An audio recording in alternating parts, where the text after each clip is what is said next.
कर्ज में डूबा हिंदुस्तान। दोस्तों,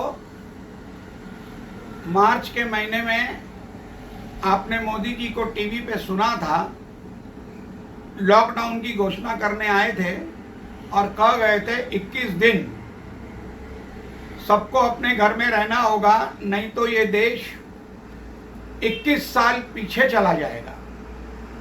और साथ साथ में वो ताली थाली मोमबत्ती बजानों की भी घोषणा कर गए। परिणाम आपके सामने है। आज 8,22,000 के ऊपर कोरोना के केसेस हो गए हैं। और आज जब मैं टीवी के ऊपर आरबीआई के गवर्नर का संबोधन सुन रहा था तो उन्होंने कहा भारत आज इतनी बुरी परिस्थिति में है कि 100 साल में भी ऐसी बुरी परिस्थिति नहीं हुई थी। मोदी जी 21 साल बोल गए, गवर्नर ने 100 साल की बात कर दी। मेरे घर में जब मैं छोटा बच्चा था, आरती होती थी, तो आरती के समय मैं कड़छी और थाली लेकर के बजाता था। तो मेरी नानी मुझको डांटती थी, मेरे हाथ से थाली और कड़छी छीन लेती थी और गुस्से में मेरे को बोलती थी, ये थाली और कड़छी बजाने से रोजगार चला जाता है और घर की लक्ष्मी चली जाती है। तभी मुझे इतनी समझ नहीं होती थी। मुझे लगता था मंदिर में जो लक्ष्मी की मूर्ति पड़ी है वो चली जाएगी, इसलिए मेरी नानी बोलती है। आज मुझे ये बात का एहसास हुआ जब मैंने गवर्नर की बात सुनी कि मेरी नानी जो कहती थी उसके सत्य हो गया। मोदी जी ने थाली बजवाई और देश के 80% लोगों का रोजगार चला गया। अब एहसास हुआ। आपको पता है देश के ऊपर कितना कर्ज है। जैसे हम लोग अपना कर्जा नहीं देते हैं तो हमारी श्योरिटी दी हुई लोगों से कर्जा वसूल होता है। हमारे एसेट्स, हमारे मकान, हमारी दुकान सब आकर के बैंक सीज कर देता है। उसी प्रकार अगर विश्व से उठाए हुए लोन हमारी सरकार अदा नहीं कर पाएगी तो जितनी भी हमारी सरकार की संपत्ति है उसके ऊपर जो कर्जदार हैं उनका अधिकार हो जाता है और देश फिर से एक बार गुलामी की जंजीरों में चला जाएगा। मैं आपको बताना चाहता हूं कि हमारे देश पे कितना कर्जा मोदी जी ने कर दिया है।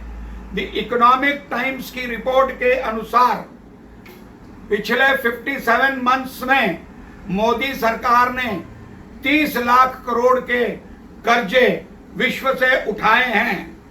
फाइनेंस मिनिस्ट्री के डॉक्यूमेंट्स के अनुसार 30,28,945 करोड़ लोन के साथ अब इंडिया गवर्नमेंट पर 53,11,083 करोड़ का कर्ज है। यानी हर भारत के नागरिक पे 23,300 रुपए का कर्ज हो गया है। इसके अलावा हमारी इंटरनल सेविंग्स सिक्योरिटीज जो आरबीआई और एलआईसी में है उसमें से 1.66 ट्रिलियन करोड़ उधार लिया गया है। 650 टन सोना हिंदुस्तान का वर्ल्ड बैंक में गिरवी रखा है। जनवरी 2020 में वर्ल्ड बैंक WHO के माध्यम से 1.5 बिलियन डॉलर्स का कर्ज कोरोना के नाम पे उठाया गया है।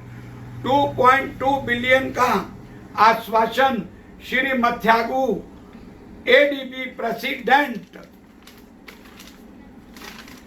ने देने का फैसला किया है कोरोना 19 से लड़ने के लिए। इसमें से 1.77 बिलियन डॉलर सैंक्शन हो गया है और जुलाई 2020 में क्रेडिट भी हो गया है।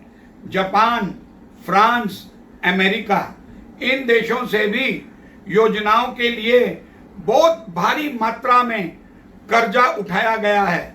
मसलन बुलेट ट्रेन की 159 ट्रेन्स को चलाने के लिए 89,500 मिलियन जापानीज यन का कर्जा लिया गया है जो भारत सरकार को 50 सालों में चुकाना है।